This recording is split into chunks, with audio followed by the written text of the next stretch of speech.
we had started earlier regarding Rh-isoimmunization. So today we will discuss about how to manage once a patient comes to you.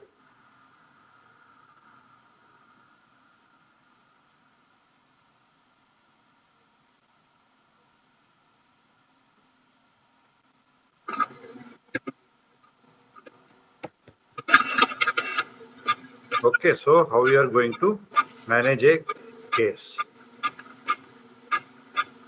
So the once in OP or in antenatal care clinic, once the patient comes to you, then you can and you normally ask for a battery of tests. That is what is known as antenatal profile, which includes blood group.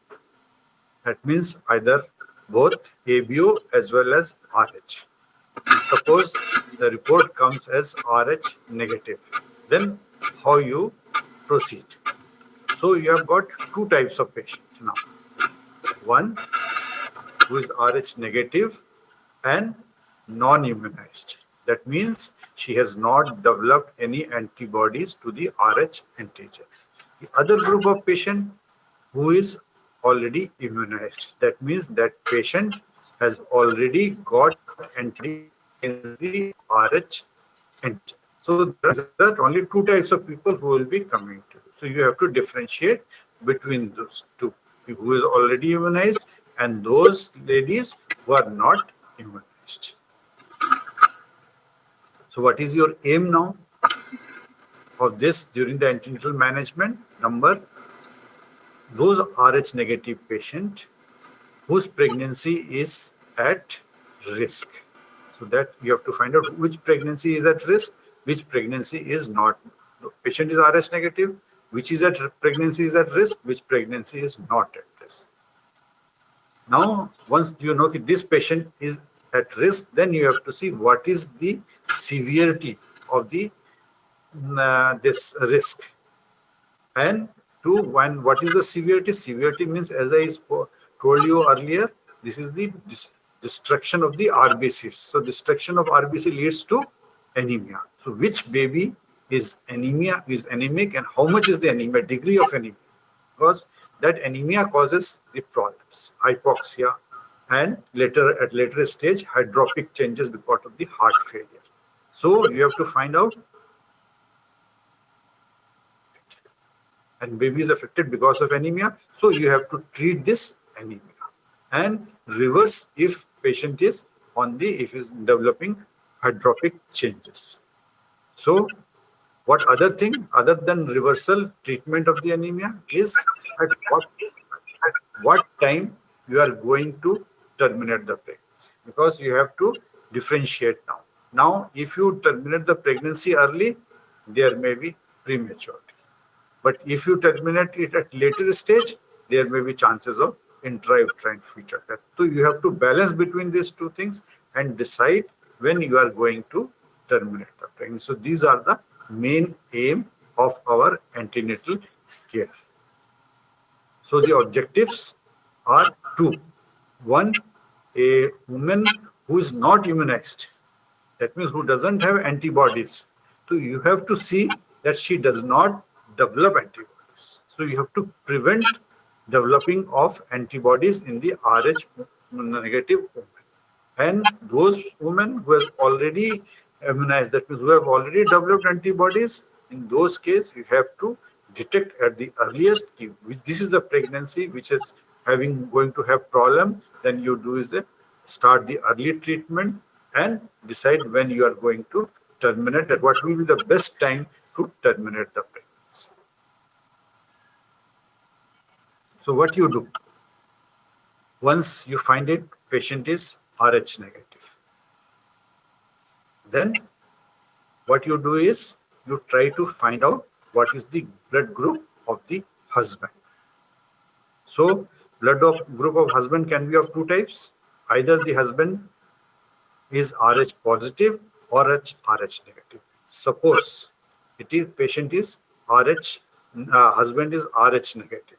Patient is also Rh negative. Husband is also Rh negative. So baby is bound to be Rh negative. Baby cannot be Rh positive. So in that case, there is not going to be any problem. So you manage this pregnancy as a normal pregnancy without any special treatment. But what happens if the father is Rh positive? Then what will be the baby? Baby may be either Rh positive or it may be Rh negative. It can be either way.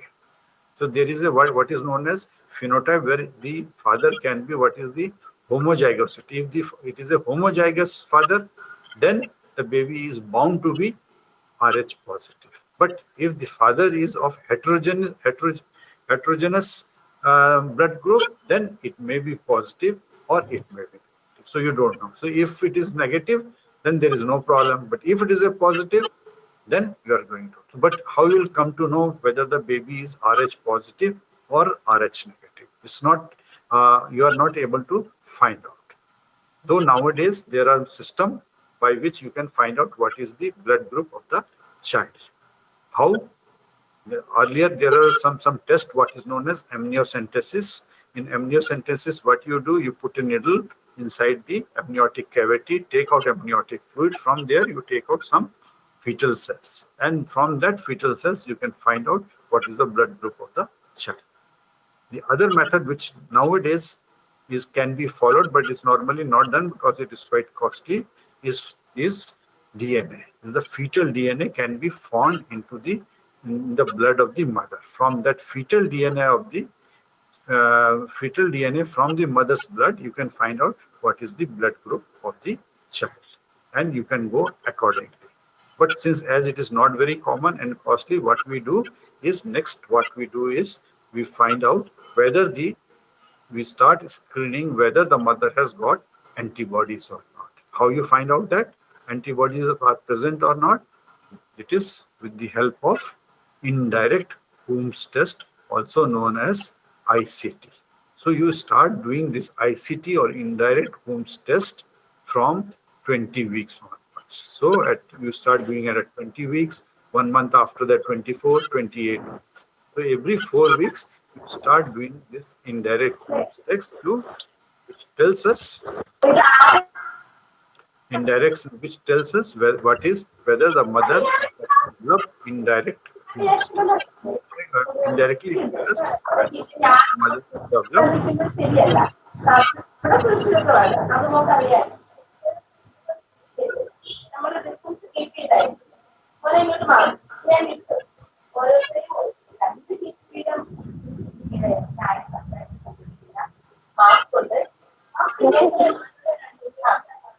Okay. Roll number 2, Abhila, please mute your mic. can't be done from our side.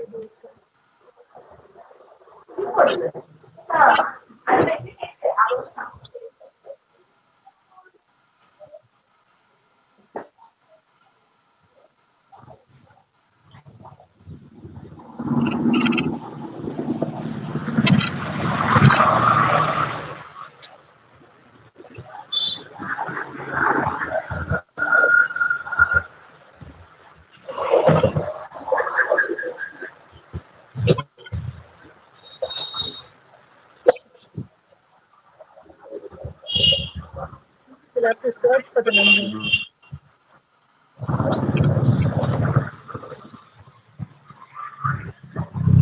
Somebody tell Abhila to mute her mic, please.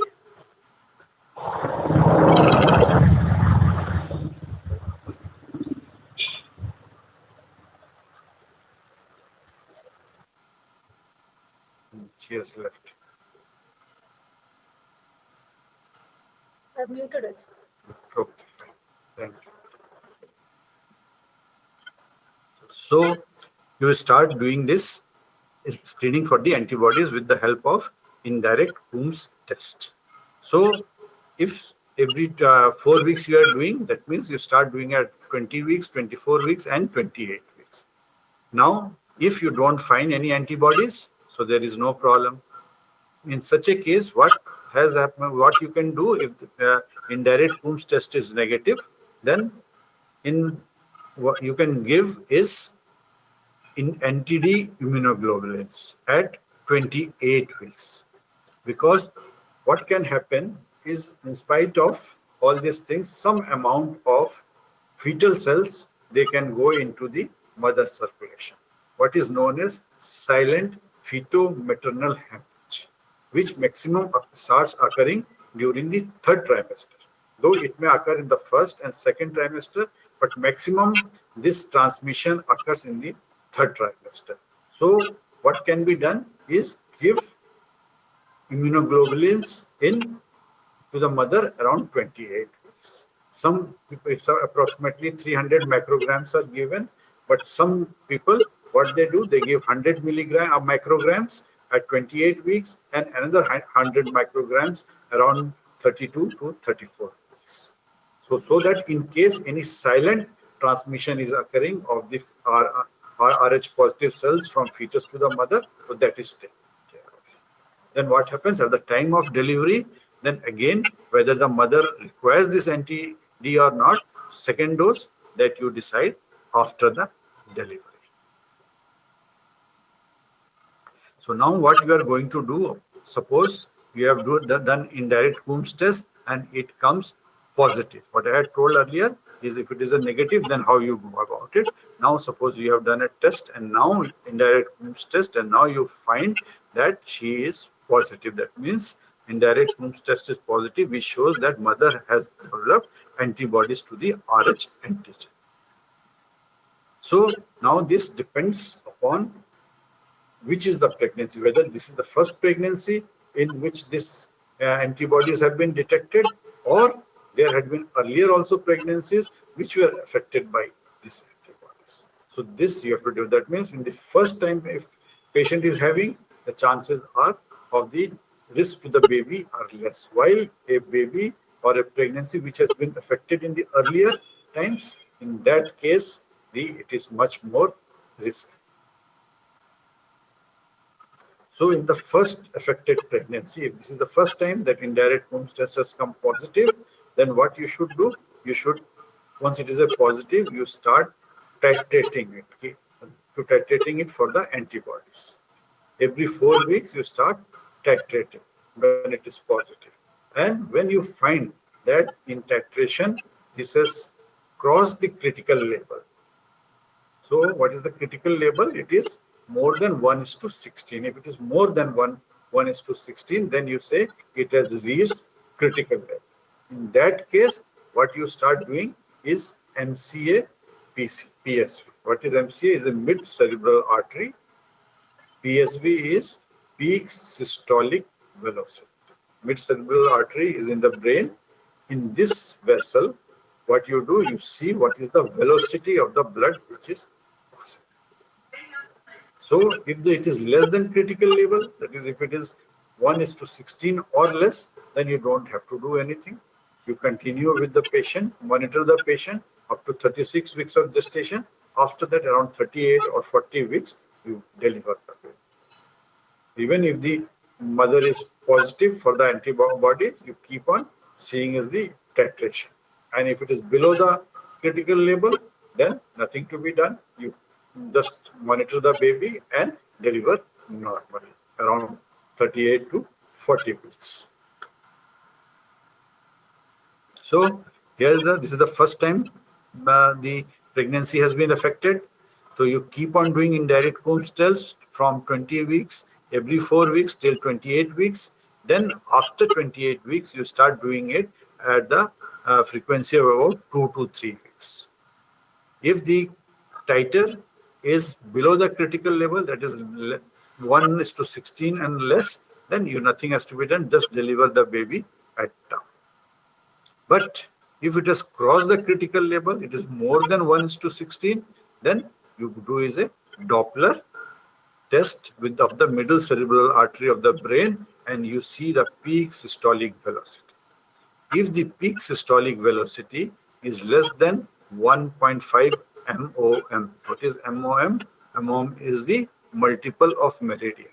Okay, so if it is less, then you deliver the baby at term around 38 weeks. But if it is more than 1.5 multiple of meridian, then what you do? You find out what is the gestational age. If it is less than, if it is more than 34 weeks, then the chances of prematurity, lung prematurity is there, so you give steroid and deliver the baby. But if it is less than 34, baby is less than 34 weeks, so it is premature. So if you deliver the baby, the chances of survival will be less. So in those cases, what you will do? You do is a blood sampling, fetal blood sampling, or FPS. That means you take out the blood from the umbilical vessels, and from there you find out what is the hematocrit. This is in case of first affected baby. So what happens if the baby has been affected in the previous pregnancy? As I said, risk is much more. Then what you do? Maternal antibiotic, and you same carry on with the what is the antibody titer. But that will only shows that the baby is at risk, but it will not predict how much anemia the baby has got. So in that case, you start determine with the help of MCA PSV what is the degree of anemia. Because as I said, this baby is at more risk. So pregnancy with previously affected baby, in that case, the moment it crosses the critical titer, then you every 2 weeks you start doing the MCA PSV. If it continues to be less than 1.5, continue with the MCA and deliver the baby at 34 to 36 weeks. That means a little before the term. But if the MOM is more than 1.5, then again you have to start doing is a fetal blood sampling. That means you take out fetal blood from the umbilical vessels, and then you try to find out what is the hematocrit, because this hematocrit will give what is the degree of anemia in the baby. Because the more the cells are destroyed, the hematocrit will be less. So if it is less than, the hematocrit is less than 30%, then you have to do is a intrauterine transfusion. If it is more than 30%, then you keep repeating this fetal blood sampling depending upon the weekly MCA. In that, if it is more than 30, you don't have to do intrauterine transfusion. If the hematocrit stays above 30 degree, again deliver the baby around 34 to 36 weeks. So what happens now? If it is less than 30% hematocrit, then you have to do is a intrauterine transfusion. So let's now talk something about intrauterine transfusion. So what is the requirement, prerequisite, and sites of intrauterine transfusion? So what you require is for intrauterine transfusion, initial fetal blood sampling you have to do. What is the severity of the anemia? So what it depends. If, as I said, if it is more severe, anemia is more than 30% hematocrit, you don't have to. But if it is less, that is more severe, in that you then you have to plan how much you are going to transfuse. How much blood has to be transfused into the fetus. Then what else? Which is the blood you are going to transfuse? You cannot give all sorts of a blood to that baby. So for that, you have to, number one, you require what blood you transfuse is O negative blood, RH negative. That means O group, O ABO group, and RH negative blood. Then you have to cross match that blood with the mother's blood. So there is no reaction. And hematocrit of that blood which you are giving should be at least 75 to 80%. Now, how much blood you are going to give? For that, it depends upon what is the fetal hematocrit. The lesser the fetal hematocrit, you have to give is a more hematocrit from the transfused blood. Then, what is the size? The bigger the size of the baby, more blood has to be given. Then, what is the hematocrit of the donor blood? And how much hematocrit you expect? Normally, it is 40 to 50%. And where you are going to transfuse this blood, there are two methods. One is you transfuse this blood into the peritoneal cavity of the fetus, what is known as intraperitoneal transfusion. The other is intravascular transfusion. In this intravascular transfusion, what you do, you transfuse the blood directly into the umbilical vessels. So it can be transfused at two sites. One where the umbilical vessels, umbilical vein is coming out from the placenta, or this umbilical vein is where it is going inside the liver. That is ductus venosus, and where the vessels is inserted into the into the placenta. Sometimes both mixed intraperitoneal as well as intravascular transfusion is done. So this transfusion therapy was first done in 1963, and that time intraperitoneal transfusion was done. So with the help of a needle or a epidural catheter, you enter into the peritoneal cavity of the fetus, and then you transfuse the blood. How much you will be giving? You take the gestational age minus 20 and multiply this into 10. So that much ml of blood is transfused. So generally, second transfusion is done 10 days after the first transfusion in intraperitoneal, and then every 4 weekly you transfuse depending upon the hematocrit. You find out the hematocrit through fetal blood sample. Some they advocate that both intraperitoneal as well as intravascular approach should be taken.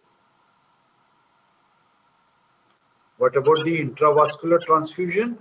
The goal, as I said, is to have, after the transfusion, the hematocrit of the fetus should be between 40 to 45.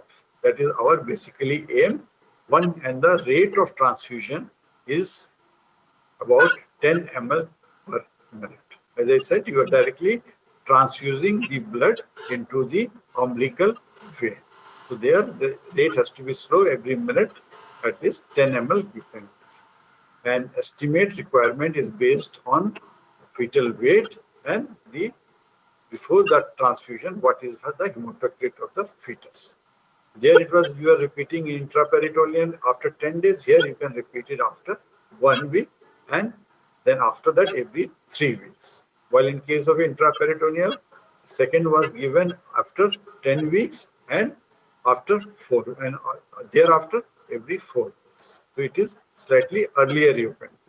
And with every procedure, there are chances of fetal loss is about 1.5%. Risk is much more. In case of intraperitoneal, it is about 4%. Every time you do this transfusion, the chances is about fetal death is about 4% in intraperitoneal, while in case of intravascular, the risk is less. It is about 1.5%. See, this is how it is done. Intravascular transfusion. See, what is this? This is the mother, this is the uterus, and here is the fetus. In the fetus, this is the umbilical vessel. In the umbilical vessels, there is an umbilical vein. Now, with the help of ultrasound transducer, you find out, you see where is this umbilical vessel is there. And then this is a three-way transfusion syringe. Here, one side, this is the blood container. That means the blood of the donor is given with the help of infusion syringe. First, this needle is put into the umbilical vein. So this is the placenta. This umbilical vein or umbilical vessels is getting inserted here. So you put this needle into the umbilical vein, and then this is the blood where the blood of the donor is there, and with the help of an infusion syringe, you slowly transfuse it. I said maximum 10 ml per minute. This is what you are seeing here in a much larger one. This is the umbilical vein. These are the two umbilical arteries. So you put the needle, 22 gauge needle, inside the umbilical vein, and then you do the transfusion. This is what is done. If you see in the ultrasound screen, you will see like this. Here, what is this? This is the spinal needle which has been sent. Okay, so this is the abdomen of the fetus. This is liver. So this is the fetal liver you are saying, and this needle comes, and where the vessel tip of the needle is in the ductus venosus. So this is the ductus venosus. That means where the umbilical vein is getting inserted into the fetal liver. There you put this needle, and then they are doing the transfusion. So that was during the antenatal time or antenatal during the antenatal care. Then what are the things you should do when there is at the time of delivery? How you manage during delivery. So what are the precautions you should take so that the mother is not mother is not affected. That means the fetal blood should not enter into the mother. So the things which you should be careful is you should not do in any pushing of the fundus. Number of times they try to push the fundus so that the baby is delivered. So that should not be done. Any massage or fundal pushing should not be done either in the first stage or in the second stage, because the more the pressure you create, more fetal blood is likely to go into the mother's circulation.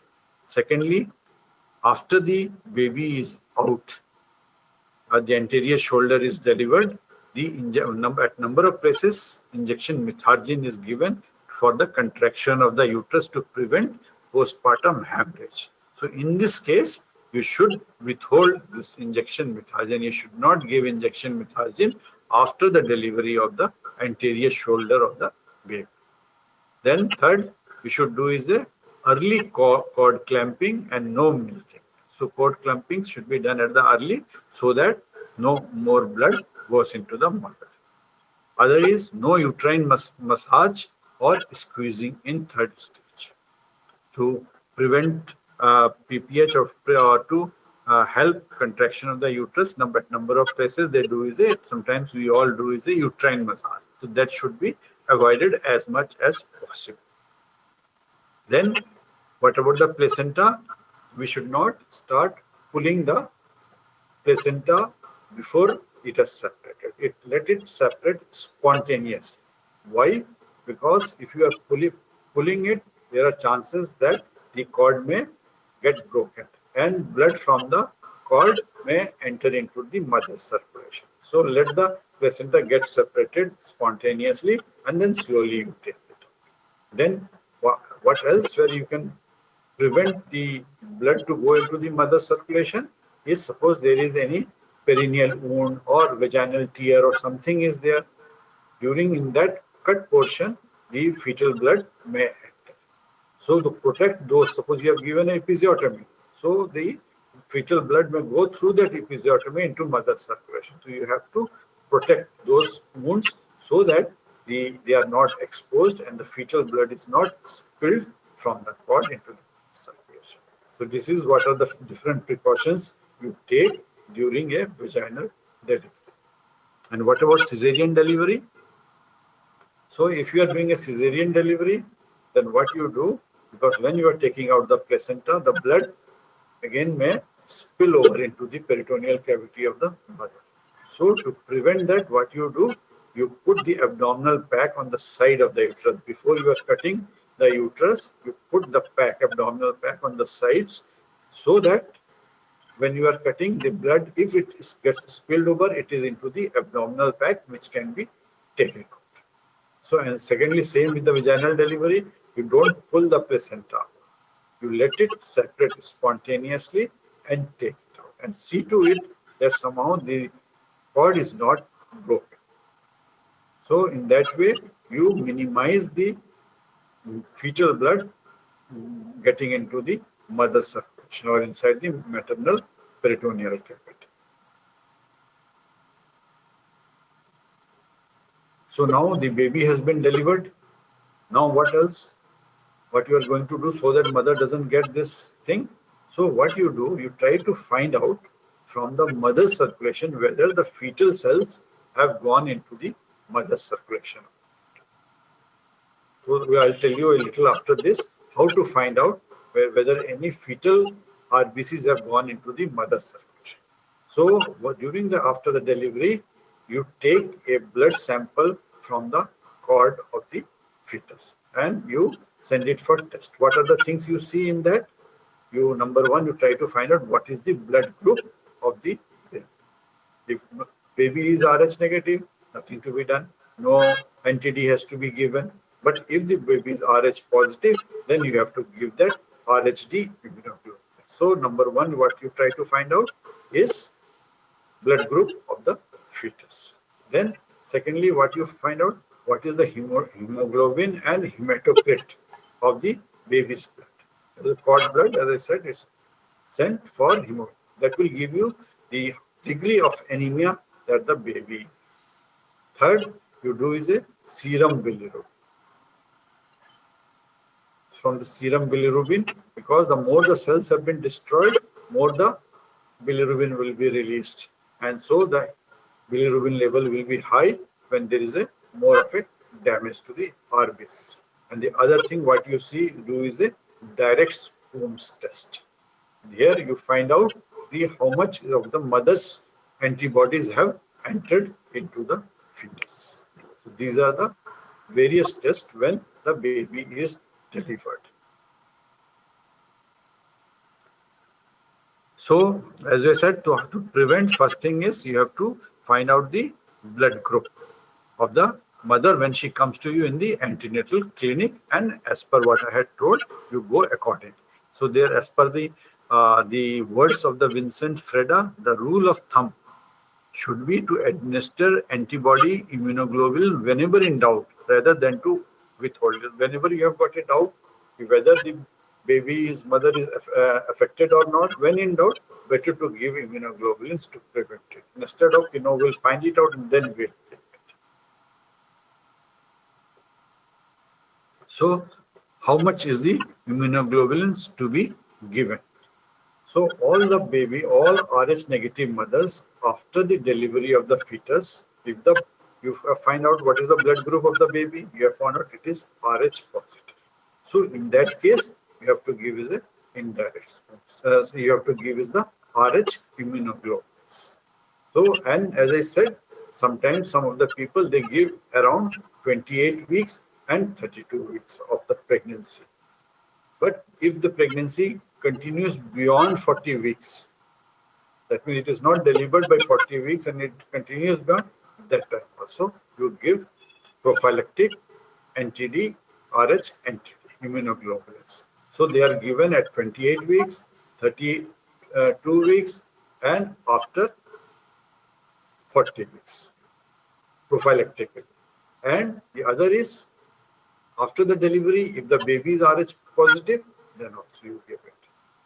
So what happens if suppose there is a history of any abortion, if you are doing a amniocentesis, if there is abruption or there is a ectopic pregnancy rupture. So in those cases, in cases of abortion, in case of amniocentesis, in case of abruption, that means placenta is separated, or the ectopic pregnancy is there in the tubes which rupture, in that also cases, the fetal cells goes into the mother's circulation. So in those cases also, you have to give prophylactic NTD immunoglobulins that you have seen. The only thing, doses differs. If it is 20 weeks and lesser, normally what you give is about 100 micrograms. While after this, you give is a 300 micrograms. So doses increase. So this is how the immunoglobulins looks like. That Rh immunoglobulins looks like. This is the syringe. You can see the standard dose of NTD is 300 microgram or 0.3 milligram. So if you give 300 micrograms of immunoglobulins, so this will eradicate about 15 ml of fetal RBCs. And this should be given within 72 hours or 3 days. But in case, suppose the bleeding, the transmission has been much more fetal blood has gone, then what you do? Then you have to give more. And how you find it out? That is, you find it out with the help of Kleihauer-Betke's test to estimate how much fetal blood has gone into mother circulation. There are calculations are there. With that, you can find out how much RBCs have gone into the mother circulation, and you might have to give more doses of this Rh immunoglobulins. So, what is the principle behind this test? What is Kleihauer-Betke's test, which measures the amount of the fetal blood going into the maternal circle, fetal maternal hemorrhage, FMH. The principle behind is that the fetal blood contains fetal hemoglobin. Fetal RBC has got fetal hemoglobin, while mother's blood has got adult hemoglobin. Okay, so the principle behind is that if you put this RBCs into the citrate buffer with a pH of 3.2, the hemoglobin, the adult hemoglobin gets dissolved. But the fetal hemoglobin, it doesn't get dissolved. So you take the RBCs, mother's RBC, put it into this citrate buffer at 3.2 pH, and then you stain that slide and see. So because the adult hemoglobin has got washed away, is dissolved, so you will be seeing is a cells which are without any color, what is also known as ghost cells. While those cells of the fetus, they are not dissolved and they have been dyed, so they look very bright. So immunization is represented by critical volume given it is more than 5 fetal cells in 50 low power macroscopic field in the maternal peripheral blood. So 1 ml is 20 fetal cells represents about 1 ml of fetal RBCs. How you do it? You take the smear. You take out the mother's blood, make a smear. Then you have to fix that smear into 80% alcohol, 80% ethanol. And then you incubate this slide into the, as I said, into the citrate buffer. In that you put it. So what happens? Those adult hemoglobin has been washed away. Then you take out, dry it, and then you stain this with erythrocin. Then this fetal hemoglobin that will take this time. And you will, in the slide, you will be able to see these are brightly lit fetal RBCs. Then you count the number of fetal RBCs.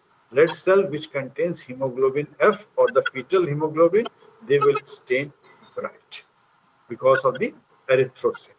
While adult will have no color, and that's what, as I said, they look very pale, and they are also known as ghost cells. Let's see how they look like. You can see this slide here.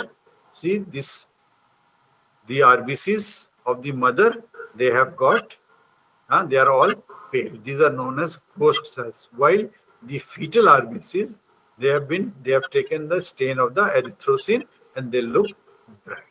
By calculating the number of this fetal RBCs, you can make out how much the feto-maternal hemorrhage has taken place, and with that help of that, you can measure how much amount of immunoglobulin has to be given to the mother.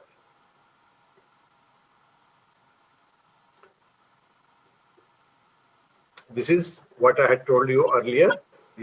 How much is given? Either you give that 300 micrograms at 28 weeks, or some people give one third, that is 100 microgram of at 28 weeks, and another 100 micrograms at 34 weeks. Here, what you are seeing, they have given it in international unit, and what I am telling is in micrograms.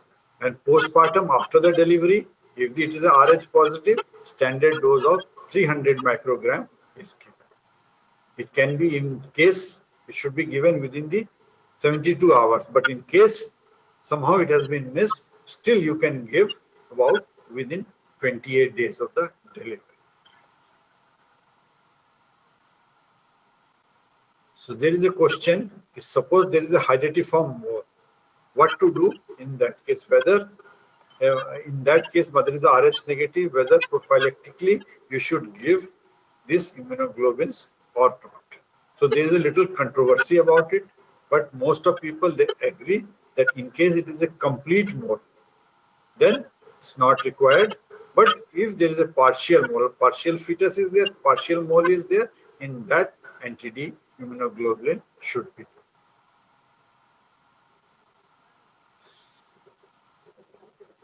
So if you give 300 micrograms of anti-D, this neutralizes approximately 15 ml of RBCs or 100 ml of fetal blood. That means fetal blood contains RBCs as well as plasma. So in that about 30 ml of fetal blood it is able to neutralize. But if you only take the RBCs, so it neutralizes about 15 ml of packed fetal RBCs. Okay, then next we come to what you are going to do. Once the baby is born, and this baby is born with a sensitized mother. That means the baby is affected. The baby who has been delivered, this baby is affected. So how you are going to manage this baby? So as I said earlier, what is the problem which is going to happen because of the destruction of RBCs? So there is a anemia in the baby. And with the destruction of hemoglobin, what is released is bilirubin. So this baby is affected in two ways. One is anemia and second is hyperbilirubin, because bilirubin is increased. See, this bilirubin, when the baby was inside the mother, baby is not affected because mother was excreting this bilirubin. But once the baby has come out, then baby is not able to excrete this hemoglobin, and so the bilirubin level increases and baby gets jaundiced immediately after the birth. So if it is a mild anemia where the hemoglobin is less than 14 and cord bilirubin is more than 4, then in that case nothing is to be done. Only you treat for the hyperbilirubin by phototherapy. See, this baby is under phototherapy. You cover the eyes so the eyes are not damaged, and baby is giving phototherapy. So you treat in case of a mild anemia. You don't have to give any transfusion. What you do, you only treat for the phototherapy. Where you treat the hyperbilirubinemia with the help of phototherapy. But if there is a moderate to severe anemia is there, then what you do? Then you have to give blood to the baby. What is done is a exchange transfusion. In that case of exchange transfusion, some amount of blood is withdrawn from the baby and you transfused RBCs, packed RBCs into the baby. In case of mild head drops, there is in case the baby has got a mild head drop changing, in 88% of the cases, the baby improves. But in case of a severe head drops, the mortality is very high, so approximately 39%. So when you are going to do this exchange, as I said, from moderate to severe anemia, you have to do is a exchange transfusion. So once the blood bilirubin is more than 4 or 5 milligram per deciliter, you are going. When hemoglobin is less than 10, between 11 and 14, you need not do it. But if it is less than 10, then you have to do this exchange transfusion. Or there are symptoms or signs of heart drops fetalis is there. What else? If you find the bilirubin is increasing by more than 1 milligram per deciliter per hour, that means more RBCs are getting destroyed. In that case, or if you find the total bilirubin, there is an increase in the rate of bilirubin is more than 1 milligram per hour, or when the total bilirubin is more than 20 milligrams per deciliter, in those cases, you have to do. What happens if the bilirubin is increasing very fast or total bilirubin is increasing more than 20 milligrams per deciliter? Normally what happens is bilirubin in the baby, this is not able to cross the blood-brain barrier. But if it's very high, like more than 20 milligrams, this bilirubin crosses the blood-brain barrier, enters the brain, and it damages the brain, which give rise to current ictus. To prevent that, what you do is a exchange transfusion. So what you are seeing here in this baby, you can see the baby is deeply yellow. That means it is showing that it is severely jaundiced. It may be more than 20. In this case, what you can see is the transfusion is a exchange transfusion is being. So that's all how we manage a case of Rh negative in case of pregnancy with Rh negative blood group. Thank you.